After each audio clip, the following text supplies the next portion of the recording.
Priya almost ignored the envelope. White paper, black print, a government logo in the corner. Nothing about it looked different from every other piece of mail that had ever landed on her counter. She set down her keys, poured a glass of water, and opened her retirement account on her laptop before she opened the letter. $3,521,998. She stared at the number and smiled. This was the moment she'd imagined for decades. 20 years of maxing out her traditional 401k, skipping new cars, saying no to bigger houses and expensive vacations. It had worked. At least, that's what she believed. Then she opened the envelope. She read the first sentence once. Then again. Her smile disappeared. She wasn't confused. She understood every word. She just couldn't believe what it said. She folded the letter, looked back at the balance on her laptop, then back at the letter.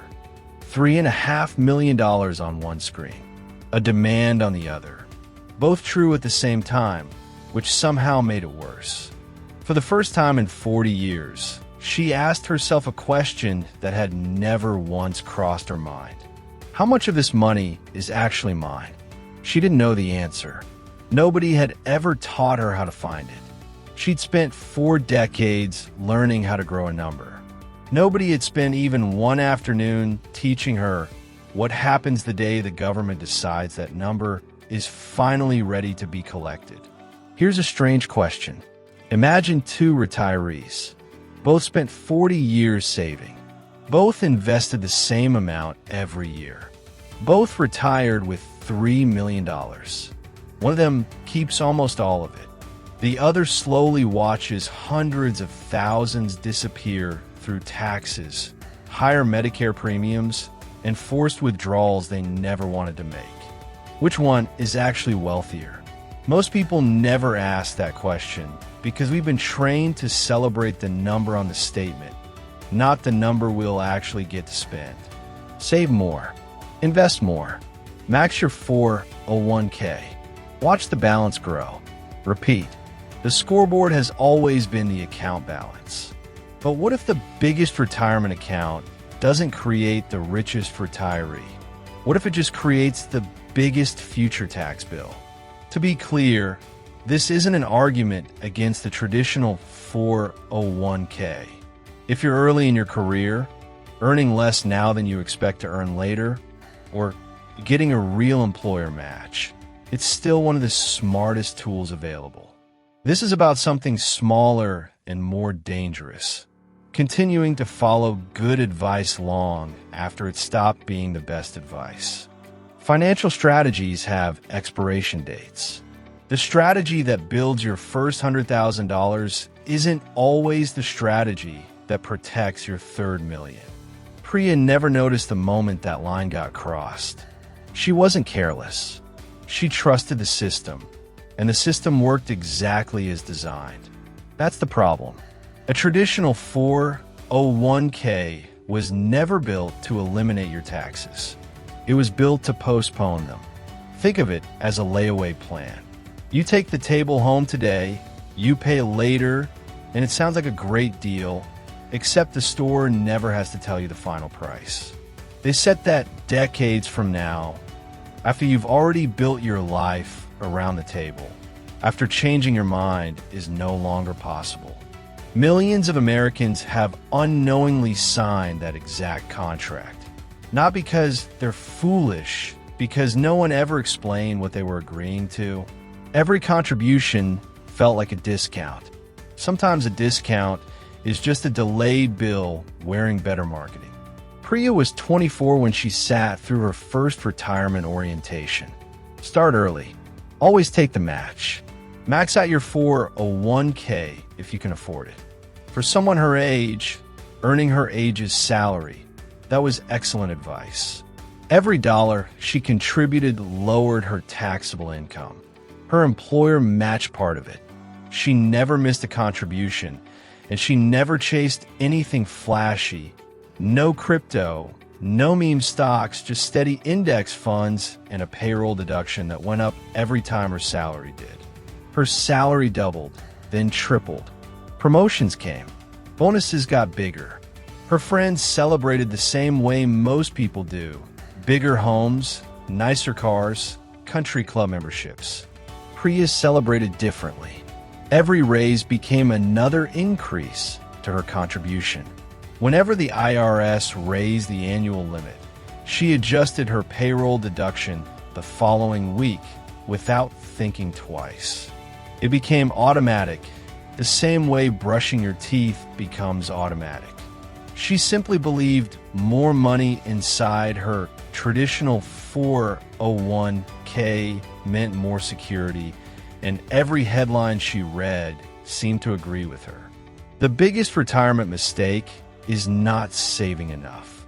Max out every tax-advantaged account.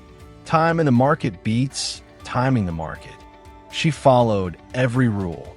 She looked exactly like the investor every financial advisor wishes they had. By 44, her account had grown to $650,000. Her retirement calculator gave her a green check mark. She slept well, believing she'd solved retirement. But retirement calculators almost always measure one thing: how much money you'll have. Very few measure something more important: how much you'll actually keep. Imagine two people who each retire with $3 million. One keeps nearly all of it. The other loses hundreds of thousands to taxes over the next 20 years. Both retired with the same balance. Only one retired with the same wealth. That gap is where fortunes are quietly won or lost, because wealth isn't measured when you deposit the money. It's measured when you spend it. Priya optimized her balance and never stopped to ask if that was the right number to optimize. And there's a reason almost everyone in the financial industry quietly encourages that belief. Retirement companies, fund managers, and many advisors earn fees based on assets under management. A bigger account looks impressive to everyone, including the people getting paid to grow it. Very few people are paid to ask whether it's structured the smartest way. The first clue was hidden somewhere small enough that almost nobody checks it: fees. According to the 401k Averages book, small and mid-sized retirement plans commonly carry total annual fees above 1.3%, once you count administration, fund expenses, and record keeping. A clean, low-cost index fund runs closer to 0.4%. That gap looks tiny, basically nothing, most people think, but compounding has no opinion about whether a number feels small. It just multiplies it. Picture two engineers. Both invest $24,500 a year for 29 years. Both earn a 7% return before fees. The only difference is cost. One pays 0.4% a year and finishes with roughly $2 million. The other pays 1.3% and finishes closer to $1.7 million. That's nearly $300,000 gone without one bad year in the market, without a single wrong stock pick. It's like someone scooping a handful of soil out of your garden every Friday night for 30 years. You'd never notice one visit, but one day you'd wonder why nothing grows the way it should. If someone stole $300,000 from your account directly, you'd call the police.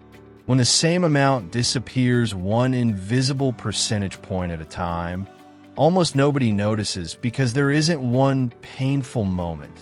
There are 10,000 painless ones. And it isn't just the $300,000 itself.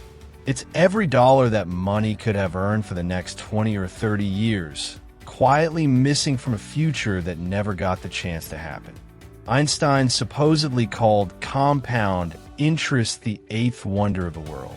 He never mentioned that the same force works just as well in reverse, pointed away from you instead of toward you. And here's the part that should really worry you. Even if Priya had paid zero fees her entire career, the letter on her counter would still have arrived. Fees only made the bill bigger. They were never the real problem. The real problem is what kind of tax Priya agreed to pay and when she agreed to pay it. Imagine someone hands you two envelopes. The first has $1,000 in it today. The second has a bill, but the bill is blank. No number, no due date, just one line. We'll fill this out later. Would you sign it? Probably not. But that's exactly the deal behind a traditional 401k.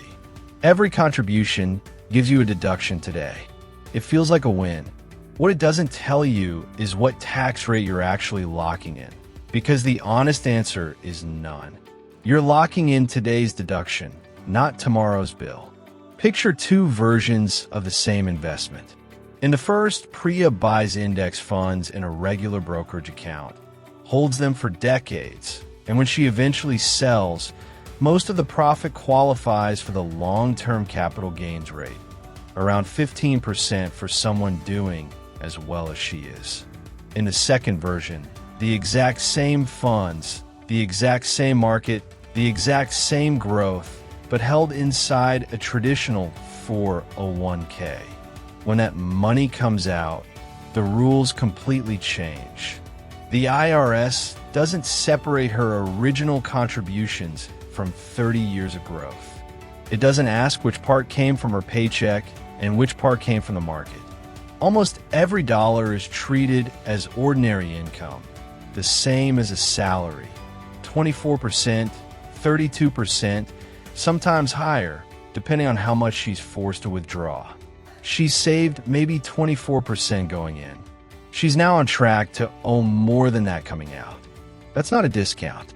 That's a loan with an interest rate she never agreed to and never got to read before she signed. This is why wealthy families talk about tax diversification, not just investment diversification. They don't build one giant bucket controlled by one future tax system, one future Congress, rules they have zero say in. They spread their money across taxable, tax-deferred, and tax-free accounts. Not because they know what future tax rates will be, but because they know nobody does. Flexibility becomes insurance.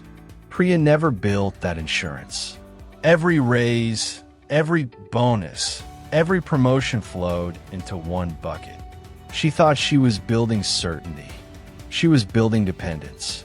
The letter was 3 pages. 49 years of saving, summed up in under 500 words. No congratulations, no acknowledgement of decades of discipline. Just a number Priya had never calculated herself. $132,830. Not a suggestion, a requirement. Here's exactly how that number got written. At 44, Priya had $650,000 in her traditional 401k. Say she never added another dollar. No more paychecks, no more match, nothing. Just $650,000 compounding at a conservative 6% a year. By the time she turns 73, that becomes roughly $3.52 million. That's the number on her laptop. That's the smile. But the IRS doesn't let it sit. At 73, they use the Uniform Lifetime Table to calculate your first required minimum distribution. Her divisor at that age is 26.5. Take $3.52 million, divide by 26.5, and you get $132,830 pulled out of her account whether she wants it, needs it, or would rather leave it invested. No exceptions, no negotiation. 20 years of discipline turned into a 6-figure tax bill she never asked for, arriving on a date she never chose. And that number isn't the bill. It's the switch that turns on 4 separate bills at once. Picture 4 dominoes lined up on a table. First domino, income tax. That $132,830 isn't treated like investment gains. It's ordinary income, the same as a paycheck, stacked on top of everything else she earns that year. Second domino, Social Security. Many retirees assume their Social Security is tax-free. Once your combined income crosses certain limits, the rules change. Up to 85% of the benefit can become taxable. The government forced Priya to take money out of one account, then use that withdrawal as a reason to tax money from a completely different source. Third domino, Medicare. Higher earners pay higher premiums through a system called IRMA, the income-related monthly adjustment amount. Priya isn't spending more or living more expensively. She's paying more because the government required her to recognize more income. And here's the twist almost nobody sees coming. IRMA looks at income from 2 years ago. The decision hitting her Medicare bill today was made 2 years earlier. It's like stepping on a rake, then getting hit in the face 2 years later. Fourth domino, and this one never stops.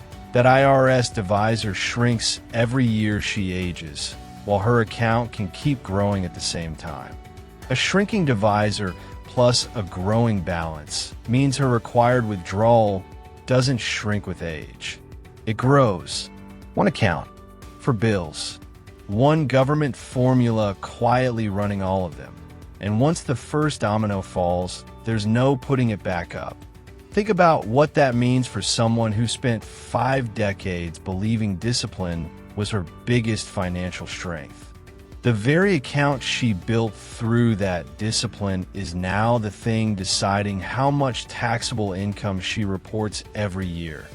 Not because she chose to, but because the law requires it. She isn't spending more. She isn't living more expensively. She didn't buy a yacht or win the lottery. She's simply being taxed for the crime of having saved successfully on a schedule she never agreed to and can't renegotiate. Knowing this trap exists and knowing exactly what to do about it are two different skills. Most people don't get caught because they've never heard of an RMD. They get caught because nobody hands them a sequence to act on before the rules take effect. That's exactly why I built the Exit Code, an 8-chapter breakdown built on real retirement data, walking through the Roth conversion timing that can shrink a traditional balance before RMD age, and a clear bucket-by-bucket order, so you're never guessing what to fund next. It's linked in the description for less than the cost of one dinner out. But even the best plan only works if you use it before the letter shows up, not after. Taxes weren't the only thing Priya's balance cost her. It cost her a choice, too. Rewind to when she was 50. 26 years into her career, healthy, still one of the best software architects at her company. But something had shifted. She didn't want to spend 12 hours a day solving someone else's problems anymore. Maybe consulting. Maybe the software product she dreamed about for years. Maybe 6 months off before starting something new. For the first time in decades, she was thinking less about retirement and more about freedom. Then she checked her accounts. On paper, she looked wealthy, nearly $1.4 million in her traditional 401k, a paid-off appreciating house, a healthy emergency fund. Anyone on the outside would assume she had unlimited options. But money on paper isn't always money you can use. Almost all of it sat behind one rule, age 59 and a half. Pull it out before then, outside of a narrow list of exceptions, and she'd owe a 10% penalty on top of ordinary income tax, a fine for using her own money before a birthday chosen by someone else. That's when she realized she wasn't deciding whether to leave her job. Her retirement account was. Every month she stayed wasn't always because she wanted to. Sometimes it was because leaving made her own money unnecessarily expensive to touch. That's a different kind of prison, not steel bars. Tax rules. Plenty of people with 7-figure accounts still feel trapped because assets and flexibility aren't the same thing. A millionaire who can't easily access their money may have a higher net worth than the person next to them. But the person with flexible money usually has the better life. The sabbatical, the business, the early retirement, the freedom to help family without asking anyone's permission first. None of that means the traditional 401k is bad. It means the mistake isn't using it. The mistake is making it your only tool. Imagine trying to build a house with nothing but a hammer. A hammer is essential, but not every job needs one. Some need a screwdriver. Some need a saw. Good builders don't fall in love with one perfect tool. They use the right combination for the job in front of them. Wealth works exactly the same way.